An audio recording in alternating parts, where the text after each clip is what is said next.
Hi everyone and welcome to my Shadowblight Necromancer guide. This is a build I have played lately and had a ton of fun with. This is an extremely powerful, easy to play, easy to build setup that just makes Necromancer super fun, turns out. So this is the build from Macro on Maxroll, and I have done a few modifications on it, but as you can see here we are cruising through those high pits. This is a 97 right now. I have done like 2.5 minutes, hundreds with this, and this can go even further beyond easily. So I think this has cleared somewhere in the 120-ish range already. I'll definitely go back and do some pushing with this once I have this min-maxed a little bit more. And the good thing is, it is already so powerful that it doesn't really rely on any mythics, any chaos armor, or really anything at all in order to just blast even through like Torment 4 content. So I will show you what this build is about, but the TLDR is we use the Shadowblight key passive and trigger it as often as possible with Soul Rift. Thanks to Alter the Balance, the unique chaos perk for the Necromancers, we can spam Soul Rift and have it active up to 10 times at once, is collecting these souls from enemies. As you can see here, they're kind of flying in all the time, and those hits produce those Shadowblight procs. So the Soul Rift itself is not doing the damage. We just try to trigger it so that it's permanently running. And the Shadowblight itself is killing everything. This is similar to how other Shadowblight builds have worked in the past, but they usually used other abilities to proc it, like Blight and the Corpse Explosion, for example. But here we just get so many hits from Soul Rift. It just constantly drains those souls from enemies that it actually triggers all the time and stuff evaporates instantly. It feels a little bit like playing like a Nova Necro in Diablo 3, for example, or also like the good old Blood Surge days for the Necromancers. So that does have like a nice flow through the game like this, where you just walk into packs, you press a button a little bit, and then you have optionally the ability to press some other stuff. There can be corpse tendrils if you want. You can put something like a blood mist on the bar if you feel like you need that. But I just went with like a full darkness bar to beef up the damage with some of the passes, the Reaper's Pursuit. And like this, you have tons of movement speed, tons of damage, and I just need to press one button all the time. So let's go into the setup here. This is effectively just Macro's Planner, but I have done some modifications to the Mythic Chaos variant because I'm playing it slightly differently. But I do want to highlight the Maxroll guide here for the Shadowblight Necromancer by Macro Boy. This has all the information in there that I will also explain to you, and that there's even more here with like all the progression, how to set it up, how to get started if you have a fresh Necromancer, and so on. And then you have the variants down here as well, depending on how far you are, if you want to farm, push, whatever. And I will just talk you through this here as well. So what I just described here is the Shadowblight key passive. So this is all the damage we try to hit as often as possible with Soul Rift. And Soul Rift can be stacked 10 times thanks to being a core skill with Alter the Balance. So you need to unlock the Alter the Balance power. You have to go kill Bartuk in Torment 1. And then you get this. So once you have this, you can play this build effectively. The only other requirement is this temper for casting ultimate skills restores resources.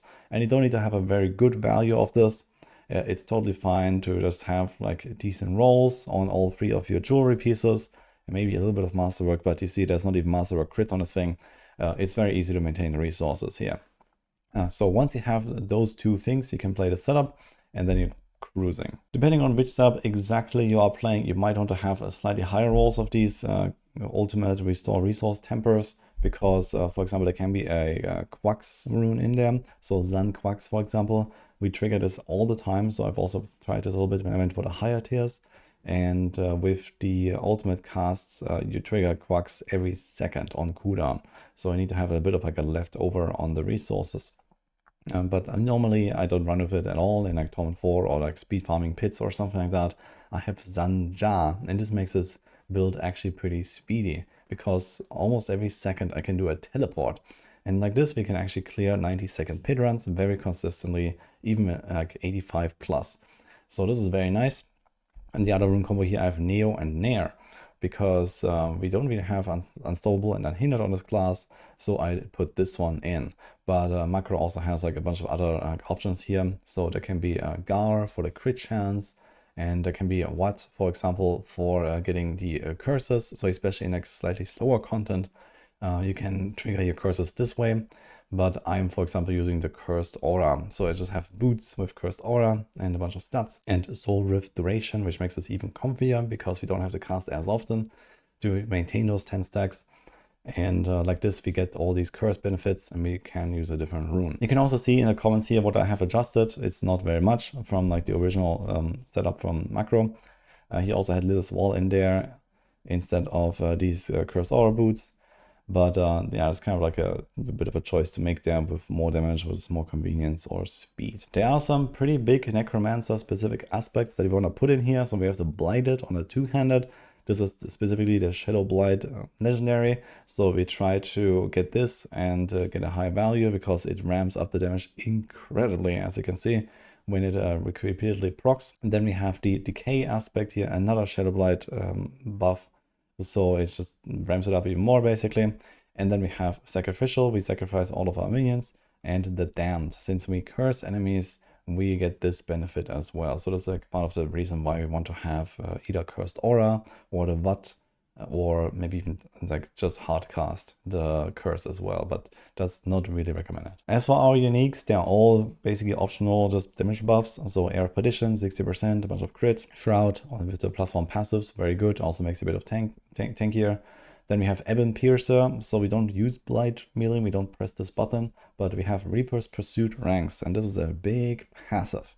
So this is mostly why this thing is here. Gloom is also a good passive on this thing, but these are the only two things you care about. Then we have the Fists of Fate, so they're just decent stats, plus an average 80% damage boost if you have a Chaos version of it. But a Lilith's Wall also works, or you put a Lilith's Wall here on the boots. So that's like the original setup for Macro, where he didn't have Cursed Aura boots, and then had the Watt rune. But I like just going with the boots, and I have the curse like this, and then we get a bunch of little benefits here and here. But effectively, there are 3 really big chaos items that you try to get, which is Ebon Piercer, Lilith's Wall, and the Fists of Fate. There's a few other things that are like optional, like okay things that you can throw in there. Maybe something like a Godslayer crown, for example.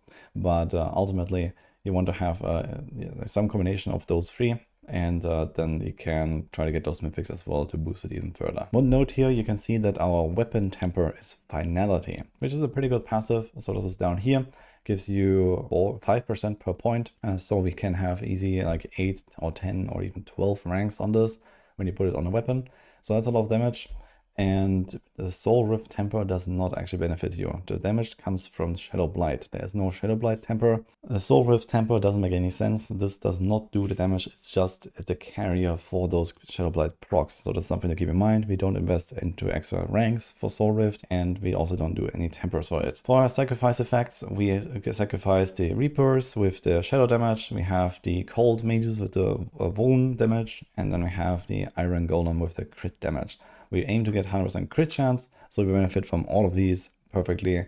And we also get like the higher sacrifice bonuses from our sacrificial aspect. And we also have the Memento Mori here, ideally buffed with the Shroud.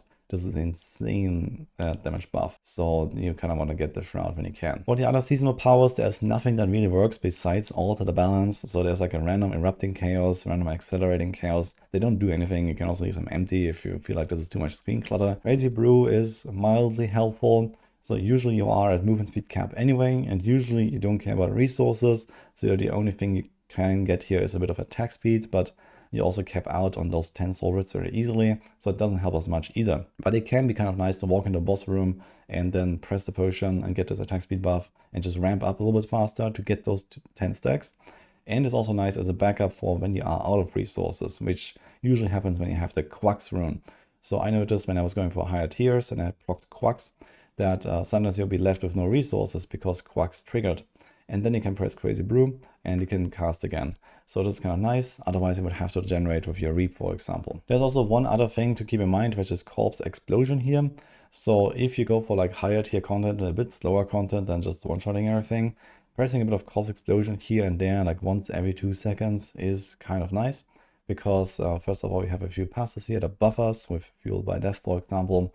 But also we have the Paragon here for the Flesh Eater board. So this makes you deal 40% extra damage for 6 seconds after consuming 3 corpses. So this is why you want to have this roughly 1 cast every 2 seconds average, so that you get this buff. So this is kind of neat. Together they're like a 60% damage upgrade or so. So kind of important, but for Torment 4 content, for example, I don't care at all. And I only really use this when I do like higher tiers. This also means that if you're kind of lazy, you can also throw in something like a Ring of Sacrilegious Soul to just auto trigger this stuff. And this is also an option. If you get like a chaos version of this, you can throw it on there and then just never press Corpse Explosion. So there's definitely ways to make this convenient. And while we're on the topic of Paragons, so this is what it looks like. This is also pretty much Macro's Paragon board. I think I changed one of the glyphs to like amplify, and there was like another one here with Imbiber. I didn't really want to press the potions all the time, so you had this one, I think, where basically you're supposed to be at 0 potions all the time, and then you get a bit of a damage buff. But with a crazy brew, it takes a long time to actually use those potions, and this is something mostly for pushing, I would say. So I will level this and try to push with that, but for now I just have the amplify instead, which is the curse glyph. So we have this. Essence is like the big crit damage glyph. We have Gravekeeper, which is pretty nice for rare buffing, and then extra like damage for close corpses, and we generate corpses very easily from our Hued Flesh passive. Then we have Exploit here for extra wound damage, and Abyssal, which is non-physical. And our boards here, Scent of Death, so we get lots of damage reduction and crit damage. Wither goes with the Shadow builds.